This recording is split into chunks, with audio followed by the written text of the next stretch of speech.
Second mic going. All systems go. Yeah. Sick. Hey there, it's David T Phung, and we're back for another DTP FSD conversations with each other. And today I'm here at LAX about to do our annual pilgrimage, and I'm here with... Forrest Mortifee. Boo, boo, boo, boo, boo. Let's go. And before we head to the mountains, how about we get some grub Let's at get some Earth grub. Cafe? Oh, fantastic choice. Navigate to Earth Cafe. Freaking A. Which one should we go to? There's one close by here in the South Bay, then we can navigate up north to find a crossroads. Excellent. Legendary. Yeah. Oh my God, I'm so excited we're going to Crossroads. Yeah. I'm excited for today's adventure, and one press of a button. One press of a button, and then it's going to self-drive. I forgot we were going to do self-drive. Yeah. It's a red light right now, so Yo, hopefully it it's doesn't just lit. go. It's lit. So it'll stop here Wow. with pedestrians. It's nice to be right back in here. LA. You know, Yeah. even though it's just for a couple hours. I think this is my first fest actually where I'm not like taking sleeps in LA before or after. And I'm okay with that, honestly. But it's really nice to have a few hours with you to spend and enjoy Los Angeles. 'Cause Yeah. This was my home for a long time. And so it's, it's nice to just tap back in. I didn't know you lived in Los Angeles for a bit. I know you do a lot of work in terms of music and other various creative projects, but what was that era? It was many eras. It was on and off for about 7 years. But the better part of 7 years, I would say. I lived many lifetimes down here. I was married to somebody down here, lived in the valley.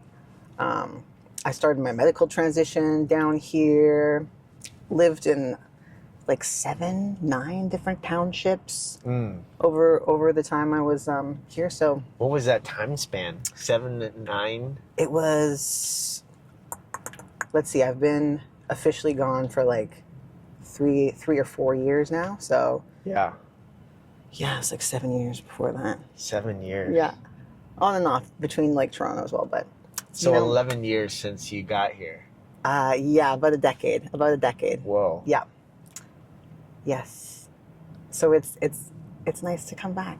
Yeah. It's nice to come back, but I'm okay with not living here anymore. But it's yeah, it was home for a long time. Yeah. How long have you been here? Or you were born and raised here? Born and raised in Southern California. Yeah. Palm Springs Okay. was the majority of childhood there, but LA was 2011. Okay. Yeah. Okay. 2011 for So college. 14 and- years. Yeah. Cool. And I was going to ask you, what wisdom did this city impart you? Because that was a transformational time. Yes, it really was. I'm sure there were portals and So many downloads. portals. The reincarnation, I would say. Yeah, definitely reincarnation is a gift it gave me. I think it gave me, a big reason that I left, I was kind of inching further and further outside the city. The last place I lived here was Pasadena, which is nice and chill. Yeah. After that, I went up to Oakland for about 7 months before moving back to Vancouver. But, whoa, look at Tesla go. Just weaving in and out, just weaving. Found that clear spot. That little opening, Yeah. very smooth, very smooth. Is this your first time in FSD? I think it is, honestly. Yeah. Have you done the Waymos in other cars like that? No. Okay. So this is your first. So feel free to do commentary what the car is doing as well. Just bobbing and weaving. Yeah. And look at this beautiful rainbow gradient. I feel like we're in Mario Kart out here. That's why I choose That's that aesthetic. freaking sick. Yeah, there's the standard blue you could do, but I like the Mario That Kart one's energy. dope. Rainbow Road vibes. Plus, there's a vibe and spectrum of energy. It Yeah. is that color diversity, and Yes. all colors are meant to glorify and be And to thrive and to be reveal seen. what we're meant to experience. Period, bro. Yeah. Period. But you're saying Pasadena that time. Yes, right. I think I was getting distracted by racing and chasing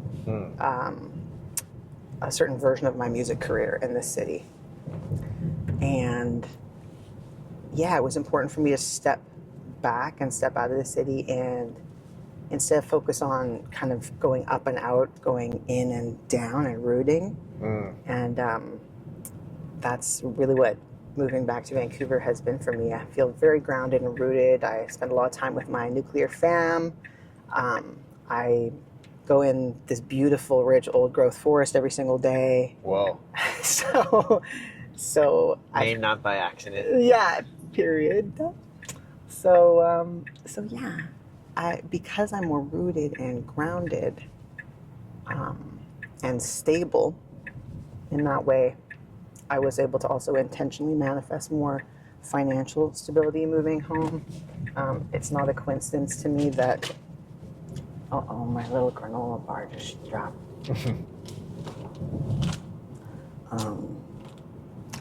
That I was able to, connect with the generous icon that is C.Y. Lee. Yeah. Shout out CXY. Big shout out CXY, baby. Within like a week of moving home was when, we met and he collected my first NFT. Yeah. And just I became more intertwined in the Web3 space around that time, in a way that's been so life-giving in like just countless ways. Here we are. Right. Was that on Zora or Catalog? Or another one-on-one platform? It was on Catalog. It was part of the FWB Fellowships collection, actually. Whoa, okay. Yeah. Throwback there. Yes.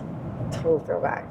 Yeah, that was how I entered the space. Yeah, that's great. Yeah. FWB being the vehicle for that time, and 4 years has passed. Mm-hmm. So much has changed.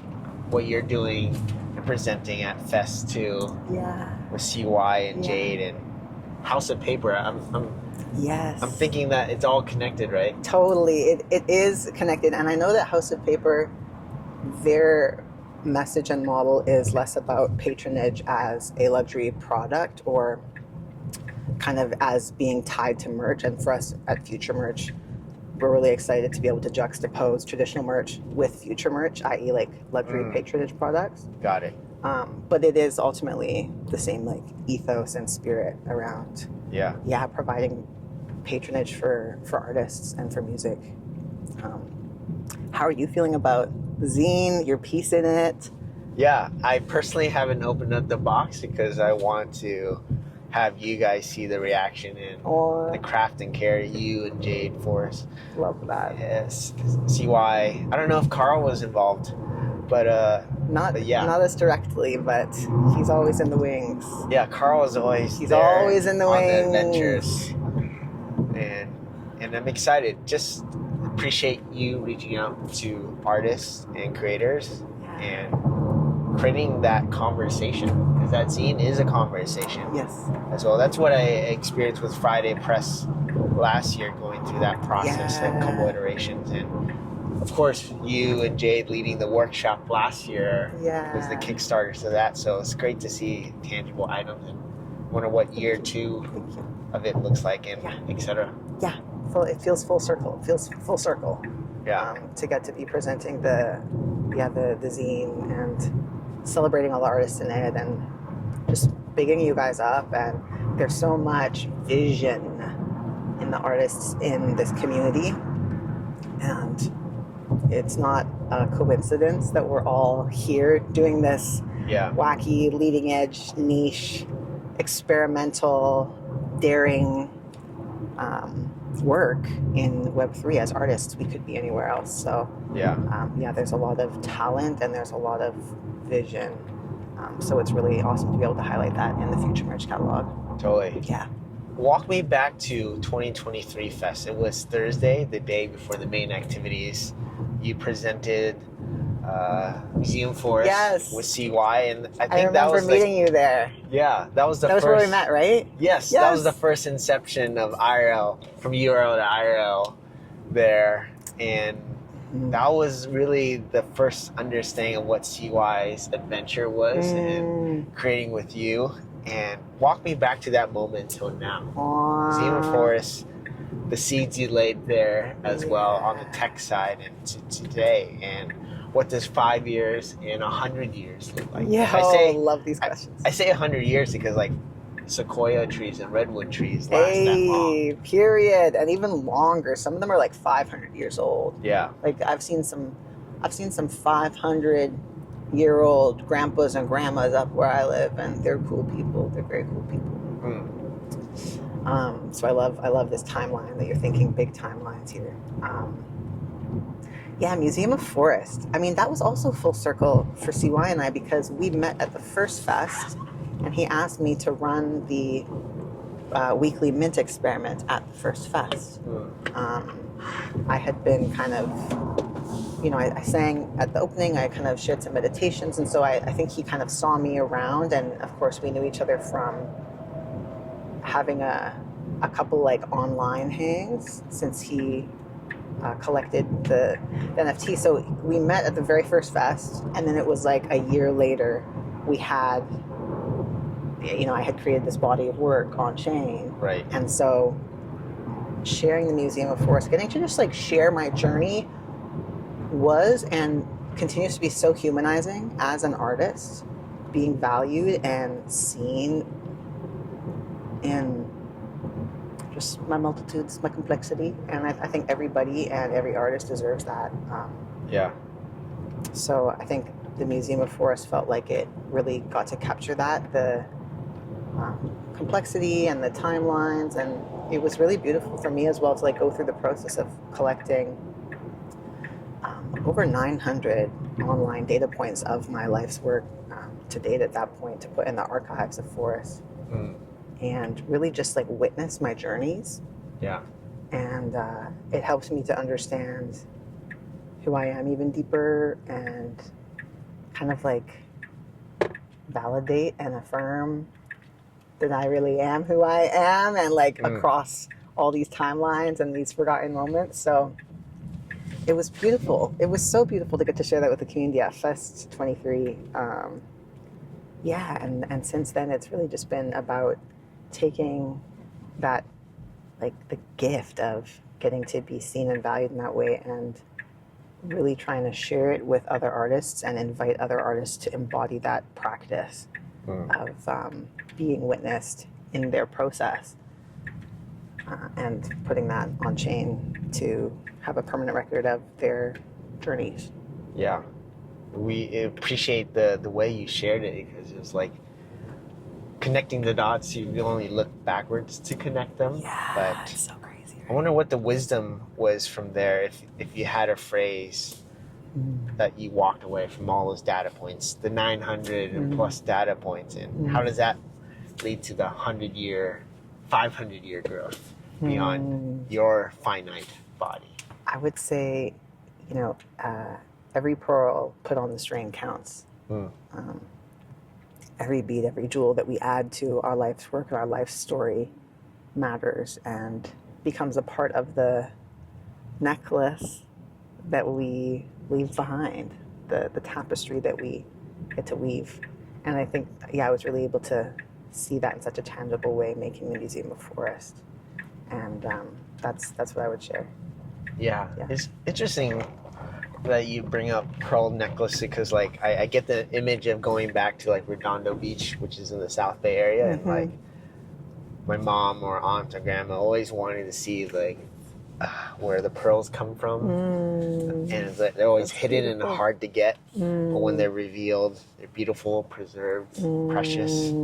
But when they're all together, they're admired and shine and stand out as well. So yes, and yeah, that's encouraging, because like it's each pearl is a strength, has strength as well. It does. Like a sphere is hard to break. Yeah, and there's also like imperfection in them, and there's uniqueness in them, and that's, I think, the same with every piece of work that we create and every moment that we have where we work on a piece. It's never done and it's never perfect, but that's, I think, what makes it such a gift. And I think that's what I think of as this planet. It's never perfect here. Nothing's perfect here, but it's the gift of that imperfection. Yeah. To quote Brené Brown. Yeah. That brings the wisdom in large part. Yeah. Wow, that Tesla was very smooth driving. That was a very, very smooth drive. Yeah, it's very human-like compared to episode 3 with CY. Huge leaps in difference from last year too. Wow. This is the season 2, cool. so that's so freaking cool. Yeah.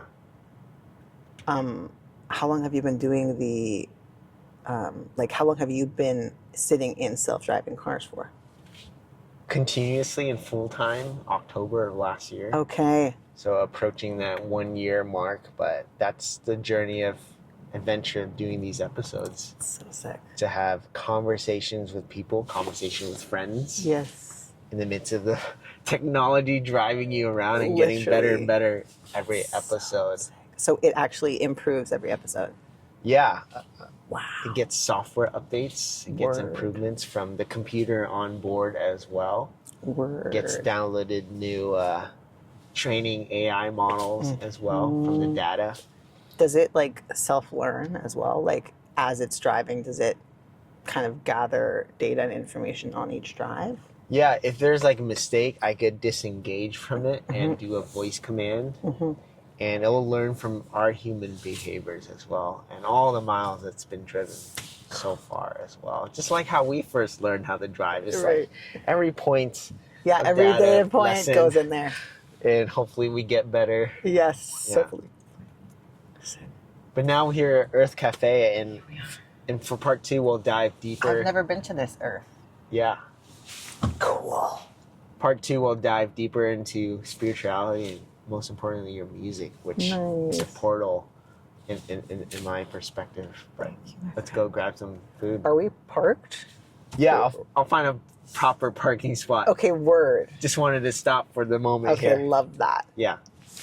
Excellent. So we're back for a part 2. And I think there's a question adventure that you texted me today of wanting to find a Y2K belt. Yes. And a chonky one.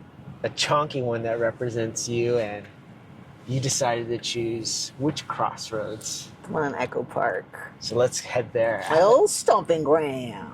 I have a good feeling about when you said Echo Park. So Me too. Me too.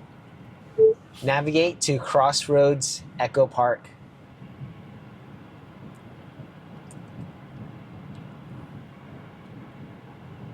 They found it. Bet. Awesome. Beautiful. Let our journey begin again. Yeah. Rainbow Road. Something about roads and adventures, and I think the city of Los Angeles, like how music was created around the car, especially hip-hop music, subwoofers, of course, and lowriders. Yes. I don't know if you liked that when living in Los Angeles, but cars and roads. Yes, it's such a big part of LA culture is car culture, and of course music culture. Do you remember which car you had first coming to LA? Was that a road trip coming down from somewhere where all your stuff was in the back and you moved down? No, it was not. I was on airplanes. I moved down here to be with he was my boyfriend at the time, and he drove a black Mustang. And then he got a convertible Mercedes. Whoa. We lived a bougie lifestyle in West Hollywood for a while there. I've lived many lifetimes in LA, as I've said, many lifetimes. Yeah. But I didn't have my own car here until like 2021. So most of the time I just got around in cars of the people who I was with or hanging around or Uber shares. Yeah. That was before the Uber days as well, right? That was Uber days. But like a lot of like Uber shares. I remember when I was first coming to LA, I could get a shared Uber for $5. That would take me from like the valley to downtown and like rush hour traffic. Like Uber pool rides? Yes, Uber pool. Okay. And then they stopped during COVID, and then they came back again, but they never went back to that $5 rate. That was a special time. Yeah. Fun fact, I did Uber when I came to Los Angeles in 2015. I bet you met a lot of people. 2016, and that was an interesting time. I did it with my friends as well. Like, cool. after architecture studio, and Cool. we needed money to pay for school, student loans, and the printing for architecture. So we did that as a side hustle. How was that for you? That was therapy Whoa, for a lot of love people, that. and met a lot of interesting people as well. Not surprised that you were Different, therapy. all types of service workers in the night and day hour. You can imagine the spectrum of that. And had a drunk person barf on me once. On you. Oh. Yeah, it was like sitting in the back and projectile motion. No. But that was interesting. Were you able to get the stench out of the vehicle? Yes, yeah. Good work. Uber at that time like paid really well for cleaning services. Oh, nice. And the couple was really nice afterwards. Nice. Helping Oh, that's with good. some funds for that. Oh, that's nice. But yeah, I think Damn. meeting a lot of people, people that talked a lot, people that didn't talk, people that came from business trips or insights, and that's when I first learned about startups and technology as well. And Was this thing through called AI. This various tech people I've ran into There you go. as Interesting. well. So But that was a part of your journey in tech, was being an Uber driver. Yeah, I started The beginning Bitcoin, of it. Ethereum mining in around that time as well, and started to do some Python and duct tape things together for fun as like a weekend thing. And video games is a big part. I'm into like the strategy games. But yeah, technology conscious, I would say, of what we can do with software was more of that 2015, 2016 year. Very cool. But that was a long journey in terms of finding friends in tech and creating people. It wasn't like until 2020s FWB was an anchor for that as well. The other ones were just hackathons. How did you connect with the homies at the park? Was that through FWB? That was FWB. Yeah. Meeting people there. Awesome. And I said hello to Derek and Val the first day of Fest, that initial meeting. The session where you and Yuri played that opening. I said hi to him, but I didn't know Derek was like the part. Right. Only knew it from the internet. Okay. Because PFPs and Right. IRL. That was the first true IRL crypto event I went to. So amazing. I think me too. Yeah. And that was the beginning of that journey. Yeah. How did you first enter the park and in that journey? And yeah, I first met them definitely through FWB as well. Yeah. I don't remember exactly how.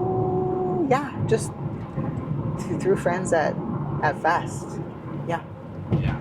Yeah. I wonder who we're going to meet this year, who we haven't met yet. Yeah.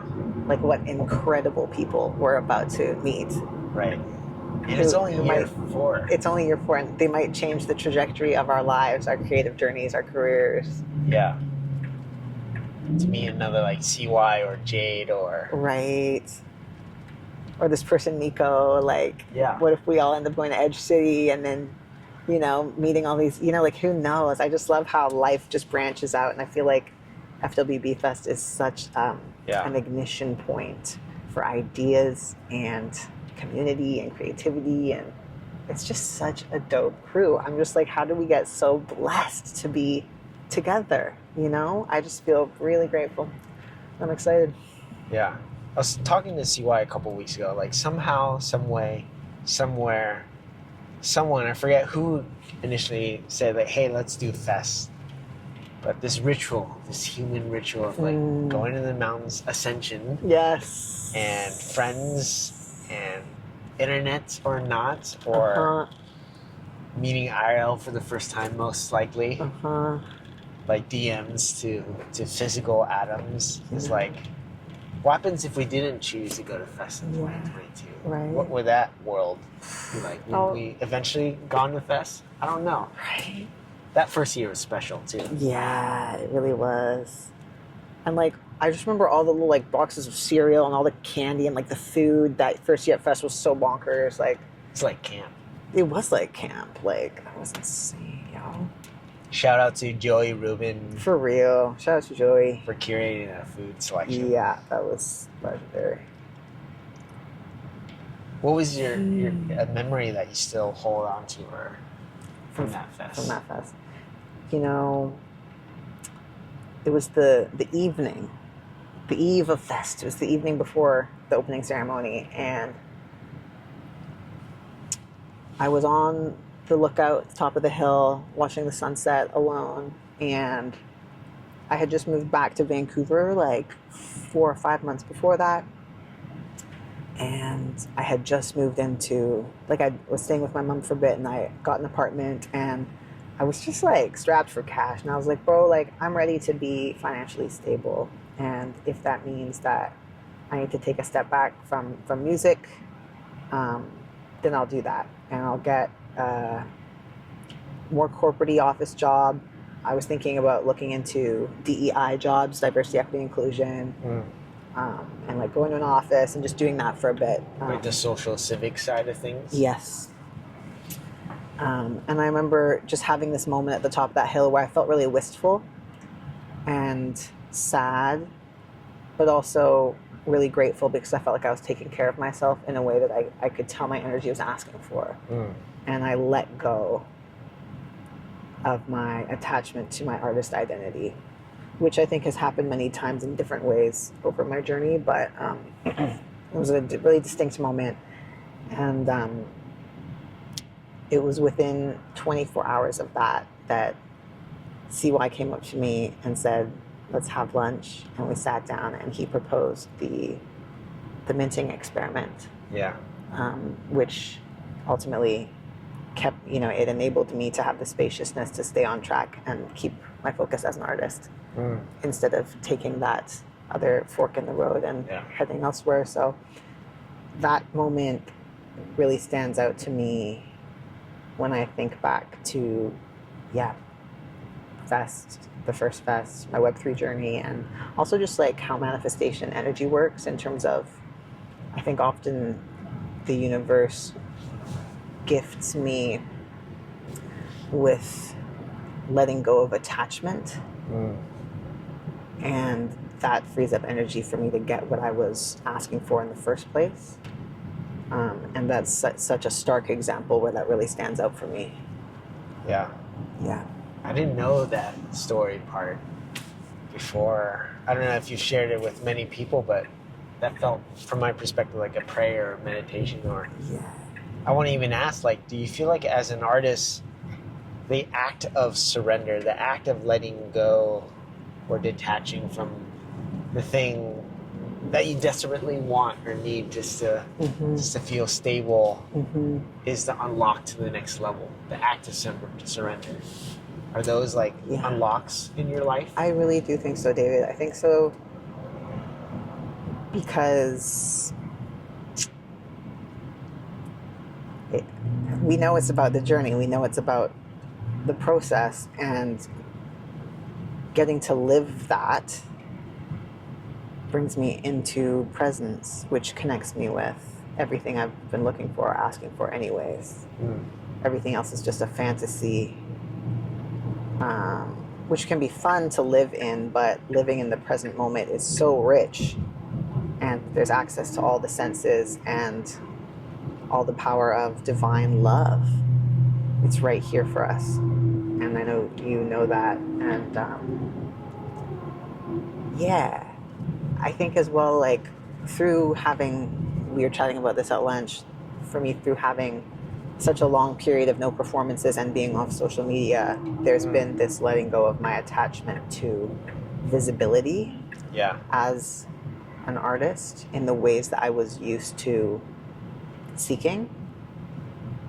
And it's just freed me up, where now I feel like I've given myself agency to act and show up creatively because I want to, not because I'm addicted to it. And I've been a vocal artist for 15 years, and I have been trained, like most, if not all of, vocalists, to conform and seek success in a traditional music industry sense. And I have grinded for so long to prove myself under that umbrella. And also, like, I used to compare myself to 9 to 5 working and just think very linearly, very Age of Capricorn vibes, like Pluto and Capricorn vibes. But Pluto's in Aquarius now, man, and it's a different time. And I'm different. And I'm moving intuitively. And there was a time earlier this year when I was like, I might never go back on socials. Again, about letting my artist identity die. Yeah. Letting the iterations of who I thought I had to be as an artist die and grieve them and feel the fear of what if I never return? What if these dreams that I've had of visibility never come to light? Processing that grief and then getting to a place where I feel okay about it. That enables me to then, from those ashes, this fertile earth, these new plants bloom within me and enable me to come up with ideas like what I was sharing over lunch, where I never would have gotten to that if I had been posting constantly for the past 8 months. Yeah. You've got to make deliberate space for it. Yes. Take the weeds out. Take the weeds out. Actual things can grow. Yes. And there can be like a FOMO in that, but yeah, that's all right. Yeah. It's been really healthy for me. Yeah, it's a detriment when you hold on to something that will hit an algorithm or number, but you're actually deprecating yourself from the opportunity to discover that thing for your next level, your next season. Exactly. It sounds like you're stepping into a new season. I definitely am, yeah. Yeah, where there was a falling of leaves. Yes. The things that kept you there.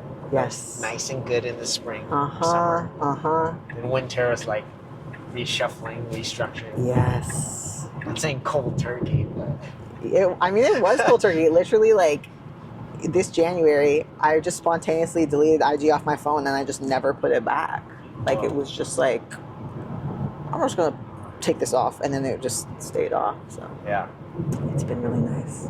I do that on and off. That's dope. Yeah. Good for you. I haven't done it for like 2 months straight, but that's my next mark. And hell yeah. Yeah. What do you find when you do have seasons or periods of deleting it? Like, what is that like for you? It's being able to dive into things deeper. I feel like the fire and wire, the clarity of thought getting there is the velocity, the change in velocity. And delta V is this physics equation where it's multi-dimensional. Where I felt like the feed was feeding me to like be singular, linear, not divergent. Yeah. There was kind of a cloudiness, drogginess that had to escape from that residue each time. Yes. So deleting the app, getting away from the timelines, the inundation of the ads. Yeah. Like, I don't want this. Yeah. That clearing of space. Yeah.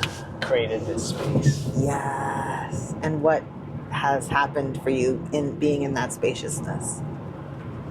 Being able to pick up mechanical engineering books, understand physics better, and like I failed physics pretty bad in high school. I also took like the harder class, the AP class, just because I want that college credit. Right. To not pay so much in college. Yeah. But I didn't do so well in that test, and I don't even care if I did well, but it taught me the grit. And the curiosity of wanting to do things was more important than the performance of this letter or number. Like I'm posting every day or I'm acing it. The metric is, for me, is progress. Am I better than yesterday? A month from now, a year? But that clarity of mind creates peace of mind as well. Beautiful. For you, do you want to come back to social media to present it in a different way? Because it seems like in this world of music, you can't escape it because the audience is there as well. You got to be close to your fans and audience. I'm sure a fan of Forrest is like, where's Forrest? What is Forrest doing? I DM Forrest. Are they ghosting me? Is that the trend these days? No. Sorry. And it's not. I don't know if you communicated to your fans or audience before you left, but how do you reestablish that relationship on your terms as well? Come back to it in a different way. Yeah, I'm curious about excellence and intention for the sake of the journey, not for the sake of the outcome now. And it's the first time when I've really felt that in a super authentic way, where I'm like, instead of feeling constantly drained by just trying to show up and do something, I'm not drained. I'm full. My tank is so full. And so I'm like, wow, like, what would excellence look like? And I've been working a lot on branding as well and getting clear on, if I was to double down on expressing and sharing a certain part of me, what would that be that would feel so sustainable and so life-giving? And provide me with the ability to be super consistent and be fed by that. And so I've been looking at that, and the word kindness comes to mind. Sharing kindness, spreading kindness, curiosity, showing up with curiosity rather than kind of telling people things. And yeah, as I again was mentioning at lunchtime, like just this week, I've been, for the past year or so, I've been working on the digital twin experiment and exploring my digital likeness. And I was able to create photorealistic, editorial, vibey, aesthetic images of myself that my sister thought was actually me. Yeah. And that was so satisfying. I was like, I reached my goal. I tricked my family. Whoa. On Higgsfield Soul is the platform. Okay. Shout out to Pete Rango for putting me on. And so I'm just thinking, I'm like, it feels a little, honestly, a little creepy, like having these photos of me that are not real, that look real. What would it be like for me to have photos and videos of me as my socials that are not real, that have a narrative that goes along with them, that feels exciting and life-giving for me? And I think that's where I came to the place, that I'm workshopping of like, Forrest 200 years in the future, reporting on the utopian future, and also reporting on Forrest in 2025's creative process and ascension journey as I grow into the utopian age. Yeah. From this vantage point. So that narrative is one that I'm curious about exploring more and workshopping more in alignment with these, like vibey AI images. And I think part of the reason I was really curious about creating my AI likeness was because I wanted the aesthetic of my socials to be, again, like excellent and intentional and really aligned with my taste, and to be consistent in that, and having weekly photo shoots where all of that's put together, or creating content where all the lighting and the costumes and the setting are like right and tight takes a lot of time, energy, and money, and also isn't aligned with my passion of where I want to put my time. But it felt necessary for me to grow into the type of artist that I want to show up as if I'm going to bother showing up on social. So that's where the AI likeness piece has really come in. And yeah, so I'm curious about continuing to evolve that. Yeah. Is there a timeline for that, or where you'll turn on that or you wait another 6 months, or? It's a loose timeline. I have an EP coming out on original works imminently, but they've been really understanding and flexible about wanting to make sure that I feel confident and grounded in how I'm going to be presenting the narrative. Yeah. So they're not rushing me, but that is something that I'm like, they're like, we're ready when you are to put together a release schedule. So it's nice to have that kind of soft hand at my back to get back on social.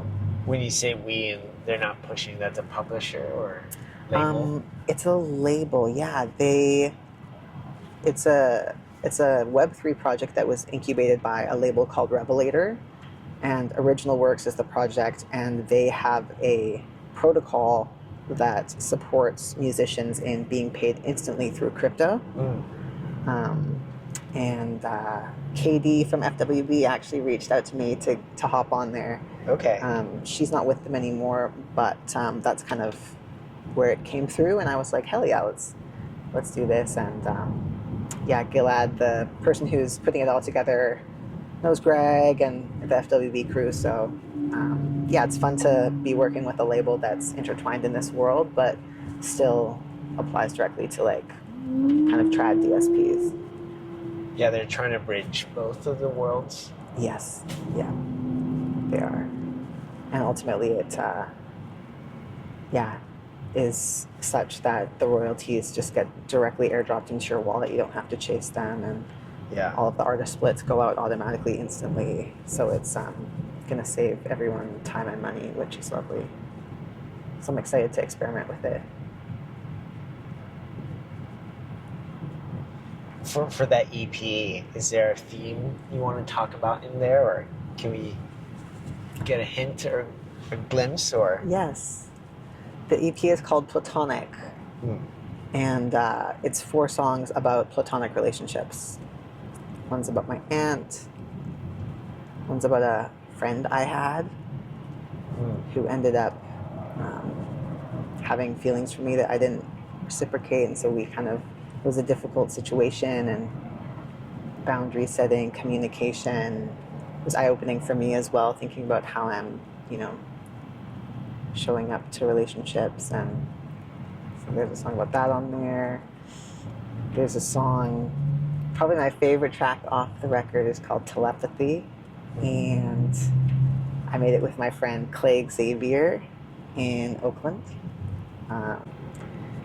And it's about this person, and the first time we met, it was like, just like the depth of presence was so resonant that it left an impact on me. Yeah. And there was no desire to go further into the connection other than just to enjoy this platonic intimacy that was resonating between us. We're recording live streams on that next month, which I'm excited for. Whoa. Yeah.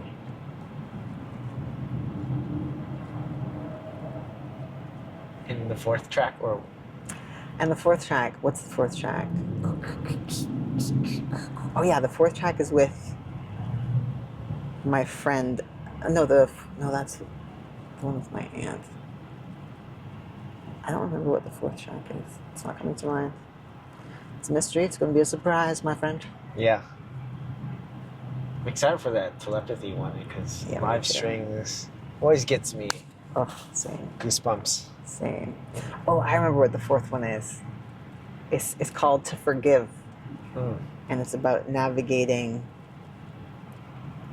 living with toxic people and choosing love. While also being like, it's a dark song. It's a dark song, but ultimately it's about, conjuring forgiveness. Yeah. To forgive the other person and yourself. Yeah. Yeah. Yeah. I think at the time I thought it was just about forgiving the other person, but I think whenever I feel like I need to forgive someone else, I always have to forgive myself. Yeah. It's just always a two-way street, and I choose and create my life ultimately, so it's me at the end of the day. Yeah. Do you find yourself warding off a lot of ants in your life? And when I say ants, not like the physical ants, like the automatic negative thoughts? Hmm. And if so, like, do you have a routine or filter or declaration against those thoughts as well? Even if they don't come from you, they could come from like the spiritual realm or. Yes, definitely. I ward off ants all day, every day. There's a lot less of them crawling around than there used to be, which is so lovely. And I don't entertain them like I used to. I think the subconscious ones are probably, I don't know, I'm not even aware of them, but I try and catch thoughts, especially like self-deprecating thoughts or ones that are like judgmental of me or other people or groups or situations. I do a lot of like inner child work and shadow work, and I recognize that those thoughts are just coming from a place inside me that wants love and safety. And so usually when the thoughts come up, I'll just, if and when I catch them, I'll just be like, hey, we don't need to say that. That's not necessarily true. Sometimes I'll say the exact opposite of what the thought was. Yeah. And then I'll sometimes as well just have a little check-in about the voice that said that and just remind it that, like, hey, you're loved. Like, you don't got to be saying all that to one-up somebody or make sure I'm safe or try and protect me from someone else saying that first. Like, I got you. It's all good. You know? Just like be that divine inner parent to that. There's a declaration or speaking to truth. Yeah, exactly. How about you? How do you work with the ants? Yeah, it's that prayer moment, declaring the truth, remembering the moments and how much progress I've made. And if it's a lie, you replace it with the truth. If it's an insufficiency, saying like, I'm growing, I'm getting better as well. Beautiful. Because like in the past, like that 2018, 2019 time, where I told you over lunch, where I started to pick up drawing, where there was notions of unworthiness or abandonment in that time. And God and faith was a big part of that process, but also family was an anchor, walking through those times and going through heartbreak in that season as well. But yeah, just channeling the energy, declaring that truth, and taking a simple breath went a long way as well. Because the emotions or that feeling may feel like a wave crash coming in, and but that simple breath of control, physiologically,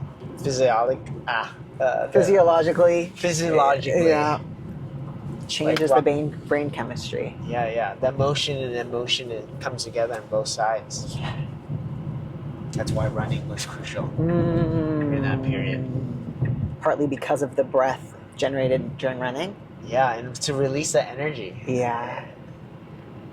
to channel that energy as well, because just like nuclear fission, if you don't contain it, energy can go everywhere, and it's not created or destroyed per the law, so it has to be channeled into something productive. And what I find as an artist or working with other artists, if you don't express it or let the energy go somewhere, it'll eat you up too. That's real. If you hide the skeletons or you stuff a closet that may be 100 square feet or 50 square meters, it will eventually overflow. For real. Do you have a routine or exercise you do where you channel that energy as well? I know music is an outlet. Yes, music is an outlet. Exercise is an outlet. Being in nature. Do you find yourself just running up to a tree and just hugging it? I do. I have friends in the forest who I go and I hug. Okay. Yes. I like how you said friends in the forest. Yeah. They're cool people. That's another interesting project, Friends in the Forest. Friends in the forest.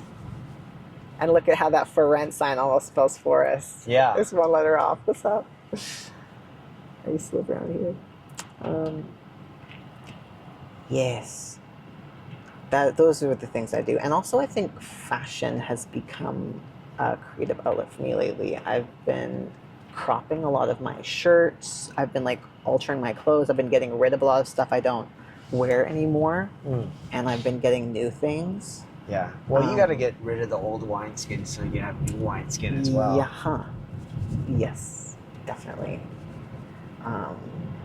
I was dating this guy recently, and he was less eclectic in his style than I was. And I noticed myself kind of like dimming my shine a bit and downplaying my creativity and aesthetic. And I kind of closed the door with him and really intentionally have been leaning into my self-expression. And that's felt really good. I think as well, like I've been noticing, I've been also expressing my style more around my family. My family, I guess dresses more conservatively than I do. And my mom, she's not a stranger to commenting on my clothes and like sometimes making jokes and stuff. And that's kind of been happening like all my life. And I can handle it. And so it's been an intentional piece for me to be more expressive in my style in the past like month, I would say. Yeah. And that's been feeling really good. And specifically around my family and in spaces where I know that the rest of the people around me are not going to be holding kind of the same aesthetic. Yeah. But like around my artist friends, it's like easy to just kind of show up as I am. But that's been like an interesting creative practice and like channel and outlet for my energy recently. It's felt like really fucking good. Yeah. Not dimming that light and that shine and that uniqueness and that God energy that wants to express through me as the art of fashion and aesthetic. It changes my energy. The things that I wear change my energy and how I hold myself and how I move through the world. And it's such a powerful art, like the art that we wear. And it's fun as well to be at a stage in my transition where, I'm almost at my 5-year anniversary being on testosterone, and I've been living my life as a man for long enough now that I'm so used to it, and the people around me are used to it, and there's no sense within me of needing to prove who I am in that way anymore. And so it's really, that also has freed me up to play with fashion again in ways that I didn't feel comfortable doing earlier on in my transition. And so being in a place where I'm like, I can really hold and embody the spectrum of my self-expression more so than I felt like I could before is like this homecoming that is just giving me so much life. Because I used to be super eclectic and bright in how I dressed myself pre-transition and in like the non-binary phase of my transition. And then when I really became, when I was starting to masculinize more, there was a period of time when I really subdued that. And that was good for me, and I'm glad that I listened to myself and let that happen. But it's a new season, and it feels like a homecoming to part of myself that I've missed having access to. Yeah. Do you feel like it is a season of winter to spring, or what's the in-between? It sounds like you're in between seasons. If I'm reading it or hearing it right. I think early spring. I think we're in an early spring. Yeah. Maybe even a real spring. Yo, okay, wait. This is like a new crossroads because I was like thinking we were going to the Silver Lake one, low key. This is dope. Yeah, this is interesting. Oh, I used to walk over here every day. My manager lived over there, and I lived over there, and I would walk to her house. Nice. I don't know if I could fit in that slot. Yeah, that's a pretty petite spot. I wouldn't attempt that. But let me find a parking They might be slot. over by the laundry. Yeah. Let's just get here. I'm so glad we came to this one because this is a small neighborhood. Were you blocks from here, or? I was maybe like a 20-minute walk, so I was on the other side of Echo Lake Park. But yeah, my manager lived just right up this road. Nice. And so I was always over here. I think I'll U-turn somewhere up here. Again, Tesla was very smooth driving. Yeah. That was really impressive and satisfying. Yeah, and just enjoyed the quality of conversation I'm able to have with you as well. In the because process. your focus is more focused. Yeah, like I have like a friend, a machine, a computer. It's helping me drive. Yes. And I'm able to like formulate and continue the sync of the combos as well. I love that. Yeah, especially like on the highway or getting on and off the highway or when you need to cross 4 lanes in like 100 meters and it just does it for you. Totally.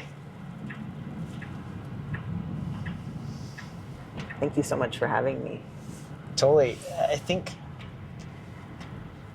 as a human, you touch on multiple levels, and that's why I want to have the conversation, and I respect the journey and adventure you're unfolding every time, every day, and you're showing up. Thank you, bro. Ever since seeing your work, you've been consistently showing up to create and share. And I'll just park right here for right now as we end this episode, but I just respect that consistency and making progress, and especially seeing Museum of Forests at that second fest, and now learning about that mountain sunset moment. Yeah. Then meeting CY. Then that lunch a year later. It just shows that friends, family, people, artists, there's people like Forrest who's not giving up. They're keeping the energy of keep going, and you could do it too. And we'll love to get your final thoughts on the city that you used to live in, and we're in the neighborhood of where you used to live. If you owned all the billboards in Los Angeles, what would your message be? You are enough. You are loved. You are loved. Yeah. Yeah. That's the main message. Amen. Amen. Because we're created for a purpose, destiny, and we all have a gift to serve. And I appreciate you sharing today. I appreciate you too. Thank you so much for sharing your gifts and living your gifts. Amen. Amen. With that, keep going and stay heartful. Stay heartful. Pew, pew, pew, pew. Let's go. Let's freaking go. Find you that Y2K belt. Let's go find that Y2K belt, bro.